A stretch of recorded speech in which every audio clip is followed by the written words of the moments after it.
YouTube family, नमस्ते प्रणाम। कैसे हैं आप सभी लोग? उम्मीद करती हूँ आप लोग बहुत अच्छे होंगे, स्वस्थ और मस्त होंगे।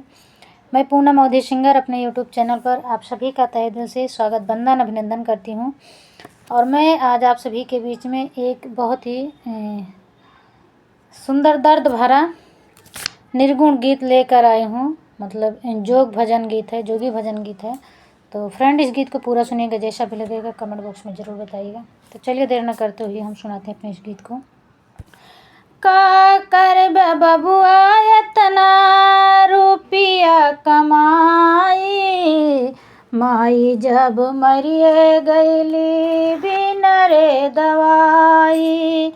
का कर बबुआ इतना रुपया कमाई, माई जब मरिए गईली बिन रे दवाई। माई जब मरिए गईली बिन रे दवाई। पाल पोस तोहके काई देहली जवान हो, पाल पोस तोहके काई देहली जवान हो। बेटा बेटा काही के देहली परान हो, बेटा बेटा काही के देहली परान हो। दूधवा के नेकी खूब दिहला चुकाई, माई जब मरिए गईली बिन रे दवाई। माई जब मरिए गईली बिन रे दवाई। का कर बबुआ इतना रुपया कमाई, माई जब मरिए गईली बिन रे दवाई।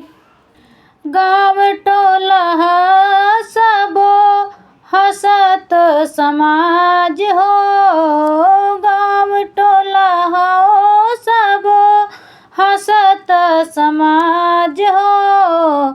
मेहरी के फेरा में ना करौला इलाज हो, मेहरी के चक्कर में ना करौला इलाज हो। केतना कमैबा तू मतवा से जाई, माई जब मरिए गईली बिन रे दवाई। माई जब मरिए गईली बिन रे दवाई। का कर बबुआ इतना रुपया कमाई, माई जब मरिए गईली बिन रे दवाई।